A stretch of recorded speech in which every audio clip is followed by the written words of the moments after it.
Welcome back student. Lesson প্ল্যানে তোমাদের সকলকে আবার স্বাগত। আমরা এর আগের ভিডিওতে কোষে দেখি 16 দেখতে পাচ্ছ, কোষে দেখি 16 1 থেকে একদম তোমাদের 12 দাগ অবধি 1 থেকে 12 দাগ অবধি করে ফেলেছিলাম। তাহলে 1 থেকে 12 দাগ অবধি আমাদের কমপ্লিট হয়ে গেছে। 13 দাগের যে এমসিকিউ বা শূন্যস্থান এইগুলো আমরা রিলস ভিডিওর মাধ্যমে তোমাদেরকে আপলোড করে দেবো। আজকে আমরা 14 দাগটা শুরু করব। তাহলে সবার প্রথমে 14-এর 1 দাগটা আমি পড়ছি, তারপরে করছি। দেখো একটি কি বলেছে, একটি লম্ববৃত্তাকার শঙ্কুর উচ্চতা 12 সেন্টিমিটার। তাহলে সবার প্রথমে একটা শঙ্কু এঁকে দেখি। এটা লম্ববৃত্তাকার শঙ্কু। শঙ্কু কি বলেছে, এর উচ্চতা কত মিটার? এইটা আমাদের উচ্চতা। তাহলে উচ্চতা এইচ ইকুয়াল টু কত বলেছে? 12 মিটার বলেছে। এবার কি বলেছে, এর আয়তন, আয়তন কত? উচ্চতা কত বলে দিয়েছে? 12 মিটার। আয়তন 100 পাই ঘন মিটার। 100 পাই ঘন, আচ্ছা সরি ঘন সেন্টিমিটার, আগেরটাও সেন্টিমিটার আছে, হ্যাঁ ঘন সেন্টিমিটার, এখানেও সেন্টিমিটার। হ্যাঁ আচ্ছা, এরপরে কি বলেছে, শঙ্কুটির ব্যাসার্ধের দৈর্ঘ্য কতটা লিখি। আচ্ছা ব্যাসার্ধ কতটা আমরা জানি, যেটা জানি না সেটা আমরা ধরে নেব। ধরি ব্যাসার্ধ 8 সেন্টিমিটার। হ্যাঁ তাহলে অতএব শঙ্কুর আয়তন কত হবে? 1/3 পাই আর স্কোয়ার এইচ। এত ঘন সেন্টিমিটার আমরা সবাই জানি। আর শর্তানুসারে অঙ্কে কি বলে দিয়েছে, 100 পাই ঘন সেন্টিমিটার। তাহলে আমরা কি বলতে পারি, শর্তানুসারে 1/3 পাই আর স্কোয়ার এইচ সমান কত? 100 পাই, তাই তো। এই দেখো সবার প্রথমে পাই পাই কেটে গেল। আচ্ছা আর এর ভ্যালু আমরা জানি না, কিন্তু এইচ তো জানি। তাহলে কত? 1/3 ইন্টু আর স্কোয়ার ইন্টু এইচ কত আমাদের? 12 সমান 100। বা আর স্কোয়ার সমান কত? এই তিনটে পাশে গেলে কী হবে? গুণ হয়ে যাবে উপরে, আর 12টা নিচে আসলে নিচে চলে আসবে, যেহেতু গুণ এসে তাই সমান এর পাশে আসলে ভাগ হয়ে যাবে। 3 দিয়ে 3 4 12, 4 দিয়ে 4 25 100। বা আর সমান আর স্কোয়ার সমান 25, বা আর সমান প্লাস মাইনাস 5। তাহলে অতএব আমাদের ব্যাসার্ধ কত হবে? 8 সেন্টিমিটার, এই সরি 5 সেন্টিমিটার। আমরা এখানে কি আর এর ভ্যালু +5 হতে পারে -5 হতে পারে, কিন্তু নেগেটিভ কোনো দিন হতে পারে। আমাদের দৈর্ঘ্য, কোনো কিছুর দৈর্ঘ্য নেগেটিভ হতে পারে, যে একটা শঙ্কুর ব্যাসার্ধের দৈর্ঘ্য -5 সেন্টিমিটার, সম্ভব তো না। তাই আমরা -5টা নেব না, আমাদের উত্তর কী হবে? +5 সেন্টিমিটার।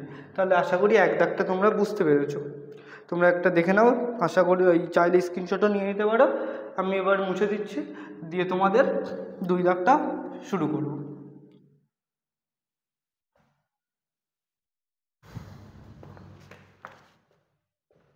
2 দাগ কি বলেছে, একটি লম্ববৃত্তাকার শঙ্কুর পার্শ্বতলের ক্ষেত্রফল। কি পার্শ্বতল? পার্শ্বতল মানে কি? এই যে বক্রতল যেটা, সেটা।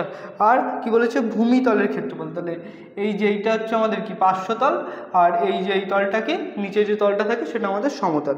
তাহলে পার্শ্বতলের ক্ষেত্রফল ভূমিতলের ক্ষেত্রফলের √5 গুণ শঙ্কুটির উচ্চতা ও ব্যাসার্ধের দৈর্ঘ্যের অনুপাত কত? উচ্চতা আর ব্যাসার্ধের দৈর্ঘ্যের অনুপাত। তাহলে উচ্চতা বলে দিয়েছে, দেয়নি। তাহলে ধরি উচ্চতা সমান এইচ। এখানে একক কিছু বলে দেয়নি, তাই এককই ধরে নিলাম। আচ্ছা ব্যাসার্ধ আর একক, আর তির্যক উচ্চতা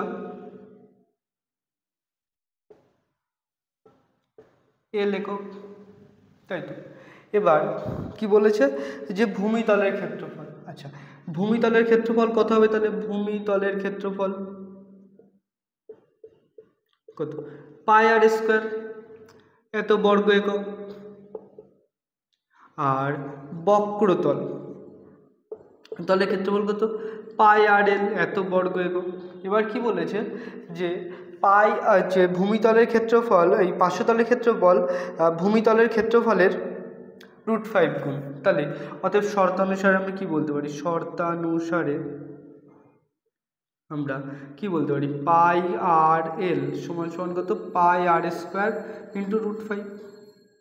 কেন এটা বলতে পারি? কি বলেছে, যে ভালো করে দেখো, 500 তলের ক্ষেত্রফল ভূমিতলের ক্ষেত্রফলের √5 গুণ, তাহলে ভূমিতলের ক্ষেত্রফলের সাথে যদি আমরা √5 গুণ করি তবেই আমরা কী পাবো 500 তল। তাই দেখো এই পাই আর পাই কেটে গেল। আচ্ছা আর ইন্টু এল, তো আর এখানে আর স্কোয়ার মানে কি আর গুণ আর ইন্টু √5, তাহলে এখানে এই আর আর আর কেটে গেল, তাহলে L equal to R into √5, এটা আমাদের বেরোলো এখান থেকে। তাহলে তির্যক উচ্চতাটা আমরা পেয়ে গেলাম। এবার কি বলেছে দেখো, শঙ্কুটির উচ্চতা ও ব্যাসার্ধের দৈর্ঘ্যের অনুপাত কত। আচ্ছা তাহলে ব্যাসার্ধ আর উচ্চতা এল, হ্যাঁ এই সরি উচ্চতা আমাদের এখানে উচ্চতা তো বলেছে, হ্যাঁ উচ্চতা ও ব্যাসার্ধের দৈর্ঘ্যের অনুপাত। আচ্ছা এখান থেকে আমরা উচ্চতাটা কীভাবে বের করব। উচ্চতা এইচ সমান সমান কী জানি আমরা, উচ্চতা এইচ সমান সমান কি √L² মাইনাস আর², তাই তো। এবার এত একক, এবার এল কত আমাদের আর ইন্টু √5, তাহলে আর ইন্টু √5² মাইনাস আর² এত একক, তাহলে আর এর স্কোয়ার কত, আর স্কোয়ার করলে আর এর স্কোয়ার ইন্টু √5² করলে 5 হয়, তাহলে 5r² মাইনাস আর² এত একক। 5টা আর² থেকে একটা আর² যদি বাদ দিই তাহলে কত 4r² সমান সমান এত একক। তাহলে এখান থেকে কত হবে দেখো 2r, তাহলে এই সমান 2r হবে, কারণ কি অ্যাকচুয়ালি কী হবে দেখো এখানে এই সমান √r 4 ইন্টু আর² বেরিয়েছে, তো 4 মানে কি 2 গুণ 2, আর মানে কি আর গুণ আর, তাহলে দুটোর থেকে একটা বাইরে আসবে, তাহলে 2r। এবার এখানে প্লাসও হতে পারে মাইনাসও হতে পারে, কারণ কি এই সমান +2r হলেও h² 4r² হবে, আর এই সমান -2r হলেও h² 4r² হবে, কিন্তু সেই একই কথা আমাদের দৈর্ঘ্য ঋণাত্মক হতে পারে না।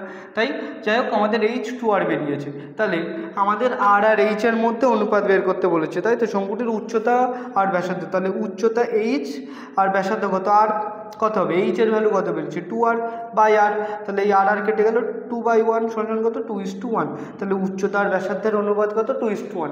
তোমরা একবার স্ক্রিনশট মেরে নিতে পারো, আশা করি অঙ্কটা বুঝতে পেরেছো। আমি তাই এটা মুছে দিয়ে সময় নষ্ট না করে 3 দাগটা শুরু করব, মুছে দিলাম।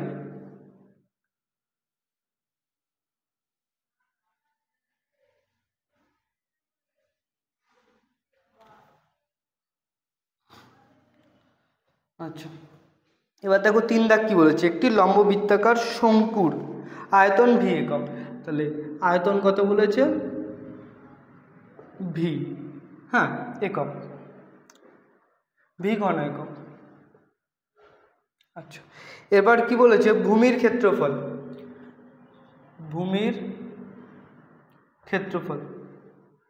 কত বলেছে a বর্গ একক, এবং উচ্চতা h, উচ্চতা কত h একক। এবার আমাদের কি বের করতে বলেছে a ইন্টু h/v, এটা আমাদের কত বের করতে বলেছে।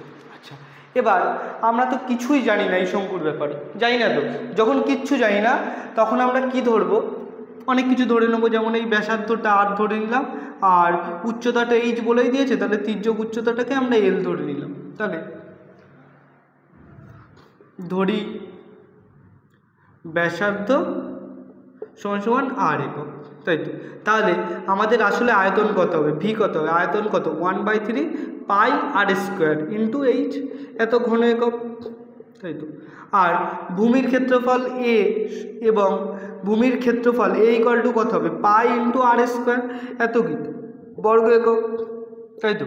তাহলে এইটা আমরা পেলাম। এবার এই ভি এর জায়গায় এটা, এর জায়গায় এটা, এইখানে বসাবো, বসে এটার ভ্যালুটা বের করবো। অতএব এ h/v সমান সমান কত, এর ভ্যালু কত বেরিয়েছে পাই ইন্টু আর², আর তার সাথে h ছিল, h বসিয়ে দিলাম বাই ভি কত 1/3 ইন্টু পাই ইন্টু আর² ইন্টু h। আচ্ছা এবার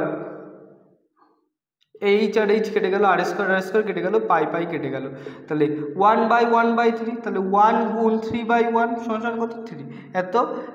তাহলে এর কোনো একক হবে না, হ্যাঁ কেন একক হবে না, দেখো এর ক্ষেত্রফল কি বর্গ একক, আর এর ক্ষেত্রফল কি শুধু একক, আর এর ক্ষেত্রফল কি ঘন একক। আচ্ছা বর্গ এককের সাথে আরও একটা একক গুণ হলে কী হবে, ঘন একক হয়ে যাবে না, আর নিচে ঘন একক, তাহলে এই ঘন একক কেটে গিয়ে এর কোনো একক থাকলো না, মানে কি উপরের এই কি বলে ক্ষেত্রফল আর উচ্চতা এই দুটো গুণ করলে আমাদের যে একক চলে আসলো নিচের একক সেম, তাই একক একক কেটে গেল, তাই এর কোনো একক নেই, শুধু অ্যান্সার কত হবে 3। আশা করি তোমরা বুঝতে পেরেছো, একবার দেখে নাও, স্ক্রিনশট নিয়ে নিতে পারো। আমরা এর পরের অঙ্কটা মুছে দিয়ে করছি। এটা আমাদের 3 দাগ ছিল।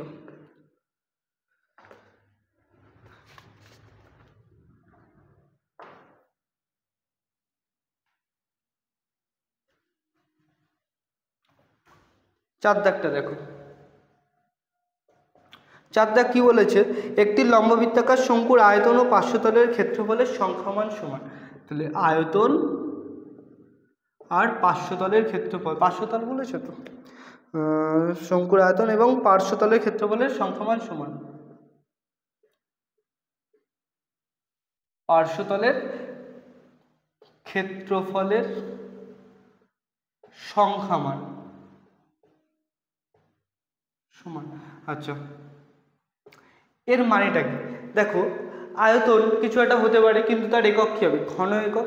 আর ক্ষেত্রফলও যাই হোক তার একক কী হবে, বর্গ একক। হ্যাঁ, তাহলে এদের এককটা আলাদা, কিন্তু এদের যে সংখ্যাটা, ধরো এর আয়তন এক্স একক, এক্স ঘন একক, আর ক্ষেত্রফল এক্স বর্গ একক। তাহলে দেখো এই যে সংখ্যাটা, এই সংখ্যা মানটা সমান, ঠিক আছে, এই কথাটা এখানে বলেছে, সংখ্যা মানটা সমান কিন্তু এদের এককটা আলাদা হবে, কারণ ক্ষেত্রফলের একক আর আয়তনের একক কোনোদিন সমান হয় না। যাই হোক, সমান। এবং শঙ্কুটির উচ্চতা ও ব্যাসার্ধের দৈর্ঘ্য যথাক্রমে এইচ আর আর। তাহলে শঙ্কুটির উচ্চতা, উচ্চতা কত বলেছে, এইচ একক, আর ব্যাসার্ধ, ব্যাসার্ধ কত বলেছে, ব্যাসার্ধ কত বলেছে, আর একক, আর একক বলেছে। তাহলে বলেছে যে 1/h² যোগ 1/r² এর মান কত হবে, তাই তো। তাহলে 1/h² যোগ 1/r² কত হবে, এটা আমাদের বের করতে বলেছে। এবার দেখো শঙ্কুটির আয়তন, এখান থেকে আমরা আয়তন বের করতে পারবো। আয়তন সমান সমান কত হবে বলো তো, 1/3 পাই r² ইন্টু h, এত কি ঘন একক। আর পার্শ্বতলের ক্ষেত্রফল কত হবে, পাই আর এল, এত বর্গ একক।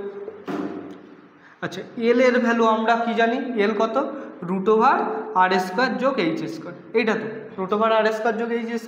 এবার হ্যাঁ এল এত। এবার তাহলে পাই ইন্টু আর ইন্টু এল কত আমাদের, √r² যোগ h², এত বর্গ একক। এটা হচ্ছে আমাদের পার্শ্বতলের ক্ষেত্রফল, এটা হচ্ছে আমাদের আয়তন। তাহলে শর্ত অনুসারে এইটুকু আর এইটুকু সমান না, কারণ কি এদের সংখ্যামান সমান বলেছে। অতএব শর্তানুসারে 1/3 পাই r² ইন্টু এইচ সমান কত, পাই ইন্টু আর ইন্টু √r² যোগ h²। তাহলে এই পাই আর পাই কেটে গেল। আচ্ছা, এই একটা আর² থেকে একটা আর কেটে গেলাম, এই একটা আর কেটে দিলাম। তাহলে আর ইন্টু এইচ বাই 3 সমান কত, √r² যোগ h²। আমাদের মেনলি চেয়েছে কি 1/r² আর প্লাস 1/h²। আচ্ছা, এবার এই দুপাশেই যদি আমরা বর্গ করে দিই, লিখে দিবে উভয় পাশে বর্গ করে পাই। তাহলে দুপাশেই বর্গ করে দিলাম, তাহলে কি r² h² বাই 3r² 9 সমান কত, r² যোগ h²। এটা আমাদের বেরোলো। তাহলে বা এইটা আমরা এই পাশে করছি, একটু মুছে দিয়ে, ঠিক আছে, এইখানে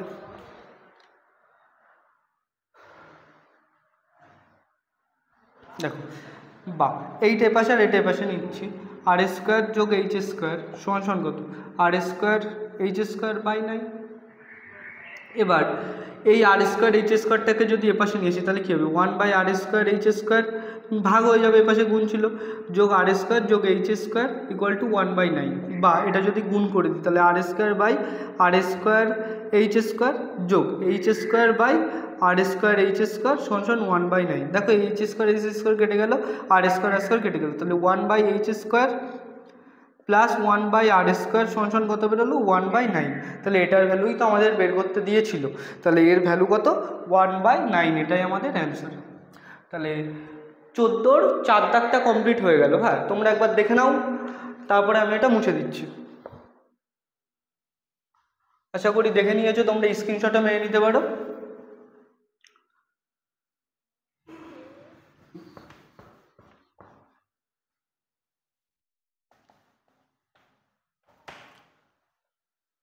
এবার 5 দাগটা আমি পড়ছি, ভালো করে শোনো, তারপরে করে দিচ্ছি। একটি লম্ববৃত্তাকার চোঙ ও লম্ববৃত্তাকার শঙ্কুর ভূমিতলের ব্যাসার্ধের দৈর্ঘ্যের অনুপাত। তাহলে লম্ববৃত্তাকার একটা কি বলেছে, চোঙ, তাহলে চোঙ এরকম দেখতে হয়। এটা কি চোঙের ব্যাসার্ধ আর, এইটুকু চোঙের উচ্চতা এইচ, আর এটাও আর। তাহলে এবার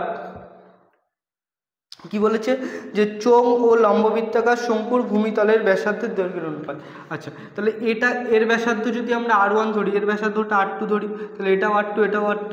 আচ্ছা, এর উচ্চতাটাকে আমরা h1 ধরছি, তাহলে এর উচ্চতাটাকে h2 ধরছি, তাহলে এইটুকু h1 এইটুকু h2। তাহলে এখানে কি বলেছে যে দৈর্ঘ্যের অনুপাত, ভূমিতলের ব্যাসার্ধের দৈর্ঘ্যের অনুপাত কত, 3 আর 4, 3:4। তাহলে চোঙের ব্যাসার্ধ ইস টু শঙ্কুর ব্যাসার্ধ 3:4, তাই তো।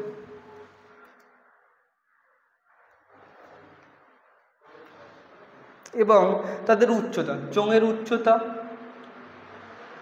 ইস টু শঙ্কুর উচ্চতা কত বলেছে, 2:3। চোঙ আর শঙ্কুর আয়তনের অনুপাত কত হবে। আচ্ছা, এইবার এখান থেকে আমরা চোঙের ব্যাসার্ধ 3r ও শঙ্কুর ব্যাসার্ধ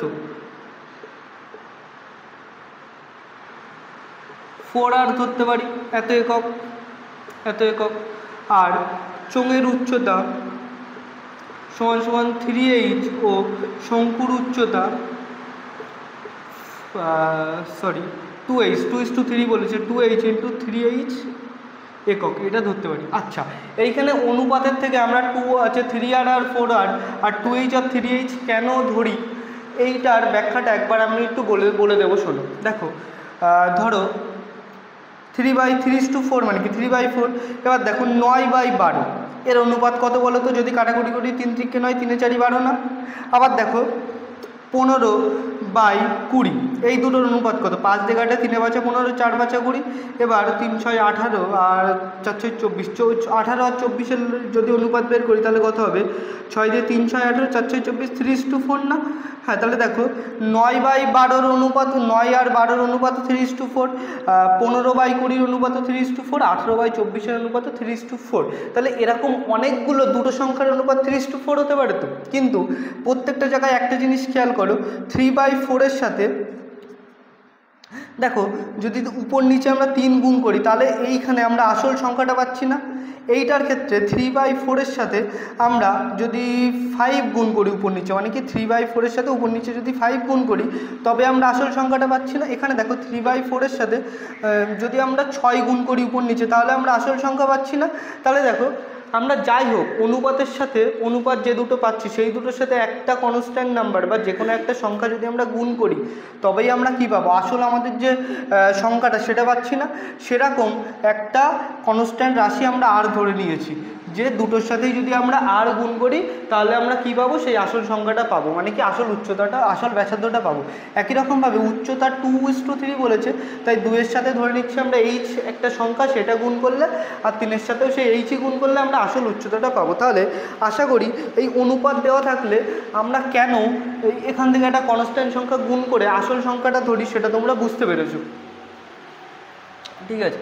আচ্ছা, এরপরে তাহলে আমাদের উচ্চতা আর ব্যাসার্ধ পেয়ে গেছি। তাহলে চোঙের আয়তনের সূত্র কি, চোঙের আয়তনের সূত্র আমরা জানি πr²h ঘন একক, তাই তো। তাহলে এখানে আমাদের আর কত, পাই ইন্টু আর কত, চোঙের ব্যাসার্ধ কত 3r তার স্কোয়ার ইন্টু এইচ কত 2 ইন্টু কত এখানে এইচ এত, তাহলে কত পাই ইন্টু 3-এর স্কোয়ার 9 ইন্টু আর স্কোয়ার ইন্টু 2h এত ঘন একক আমাদের কী হলো, চোঙের আয়তন বেরিয়েছে। আচ্ছা, এবার শঙ্কুর আয়তনটা বের করি। শঙ্কুর আয়তনের সূত্র কি আমরা জানি 1/3 পাই আর স্কোয়ার এইচ এত ঘন একক, তাই তো। তাহলে 1/3 ইন্টু পাই ইন্টু আর কত চোঙের শঙ্কুর উচ্চতা কত বেরিয়ে, শঙ্কুর ব্যাসার্ধ কত 4r, তাহলে 4r তার স্কোয়ার ইন্টু এইচ কত শঙ্কুর উচ্চতা কত 3h, তাহলে 3h এত ঘন একক। তাহলে 1/3 পাই ইন্টু 4 স্কোয়ার কত 16r square into 3 into H এত একক। তাহলে এই দুটোর অনুপাত যদি আমরা বের করি তাহলে কি বলেছে, শঙ্কুর আয়তনের অনুপাত চোঙ আর শঙ্কু, তাহলে চোঙের আয়তন বাই শঙ্কুর আয়তন কত বেরোচ্ছে দেখো, চোঙের কত pi into 9r square into 2h by এখানে শঙ্কু কত বেরোচ্ছে দেখো 1/3 into pi into 16r square into 3 into H, এই এইচ কেটে যাচ্ছে, এই আর স্কোয়ার কেটে গেল, এই পাই আর পাই কেটে গেল। তাহলে দেখো এখানে 9 গুণ 2, আচ্ছা এখানে আর কিছু কাটছে, 3 দিয়ে 3 1 3, 3 3 9, আচ্ছা 2 দিয়ে কাটলে 2 1 2, 4 2 এই 2 দিয়ে 8 2 16, তাহলে উপরে 3 আর কিছু নেই কিন্তু, আর এখানে নিচে আছে কত 8/3, তাহলে এইটা যদি উপরে চলে যায় কী হবে দেখো 3 গুণ এটা নিচে আছে তাই উপরে গেলে কি উল্টে যাবে, তাহলে কত 3/8, তাহলে কি 9/8 সমান কত 9:8। তাহলে চোঙ আর শঙ্কুর আয়তনের অনুপাত কত বেরিয়েছে 9:8, 9:8। তাহলে আশা করি তোমরা 14 দাগের সব অঙ্কগুলো বুঝতে পেরেছো। মোটামুটি আমাদের কষে দেখি 16 সব অঙ্কগুলোই হয়ে গেছে। যে অঙ্কগুলো তোমাদের হোমওয়ার্ক হিসাবে দিয়েছি আগের ভিডিওগুলোতে বা এই ভিডিওতে তোমরা সেইগুলো করবে। যদি কোনো প্রবলেম থাকে তাহলে আমাদের জানাবে, তাহলে আমরা সেখান থেকে হয় আমরা কমেন্টেই রিপ্লাই দিয়ে বুঝিয়ে দেবো বা নতুন কোনো ভিডিও দরকার হলে সেই ভিডিও বানিয়ে রিপ্লাই দেবো। আজকে এই অবধি, থ্যাংক ইউ।